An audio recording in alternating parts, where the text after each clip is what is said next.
ప్రభుత్వం ఎంతో మంచి ఉద్దేశంతో ప్రభుత్వ పాఠశాలలో చదువుతున్నటువంటి విద్యార్థులకు మధ్యాహ్న భోజనం పెడుతుంది. ఈ మధ్యకాలంలో పోషకాహారం మరింత తక్కువగా ఉందని, ముఖ్యంగా మాంసకృతులు చాలా తక్కువగా ఉన్నాయనే ఉద్దేశంతో వారానికి 5 రోజులు గుడ్డు ఇవ్వడం జరుగుతుంది.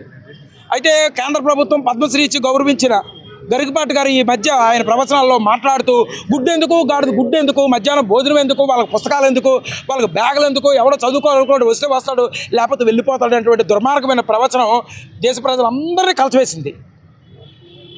వేల సంవత్సరాలుగా ఈ దేశంలో చదువుకుంటే 4 కోసారు, వింటే చెవిలో సీసం పోసారు. మెజారిటీ ప్రజలు చదువుకుంటే వీళ్ళకి ఇష్టం లేదు. ఆ డిఎన్ఏ ఇంకా వాళ్ళ రక్తంలో ఉంది. చాలా ఏదో అనుకోకుండా తెలియకుండా అనేసాడని అంటున్నారు, కానీ కాదు, తప్పదు. వాళ్ళ నరనరాల్లో ఈ మెజారిటీ ప్రజలు చదువుకోవడం ఇష్టం లేదు. అందుకనే ఈరోజు గుడ్డు వద్దన్నారు, గాడిద గుడ్డైనా ఎందుకన్నారు, పుస్తకాలు వద్దంటున్నారు. రేపు వీళ్ళకి చదువు ఎందుకు? వీళ్ళు పాయకాలు కడగడానికి, రోడ్లు కడగడానికి, బట్టలు ఉతకడానికి, కొండలు తయారు చేయడానికి వీళ్ళు పనికొస్తారు కదా. వీళ్ళకి చదువు ఎందుకు అనేటువంటి దుర్మార్గమైన మాటలు కూడా వచ్చే పరిస్థితులు ఉన్నాయి. అందుకనే ఈ విషయాన్ని పరిగణలోకి తీసుకొని భీమసేన ఈరోజు వారం రోజులుగా చూసాం.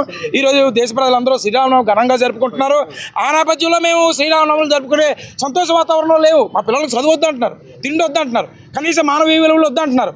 అందుకనే గరికపాటి మీద వెంటనే రాజ్యాంగ వ్యతిరేకంగా మాట్లాడే గరికపాటి మీద దేశ బహిష్కరణ చేయాలని, కేంద్ర ప్రభుత్వం ఇచ్చినటువంటి పద్మశ్రీని వెనక్కి తీసుకోవాలని, పేద విద్యార్థులకు మధ్యాహ్నం భోజనం వద్దన్నటువంటి దుర్మార్గమైన స్వభావం కలిగిన గరికపాటిపై వెంటనే కేసు నమోదు చేసి అరెస్ట్ చేయాలని, ఆయన దేశ బహిష్కరణ చేయాలని, రాజ్యద్రోహం కేసు నమోదు చేయాలని భీమసేన తరపున డిమాండ్ చేస్తున్నాం. ఈ డిమాండ్ నెరవేరిన పక్షంలో ఇది వీధికి, వాడకి, ఊరికి మరింత వ్యాప్తి అయింది. గరికపాటి అరెస్ట్ అయినంత వరకు ఉద్యమాన్ని తీవ్రతరం చేస్తామని తెలియజేస్తున్నాం. అరెస్ట్ చేయాలి గరికపాటిని వెంటనే.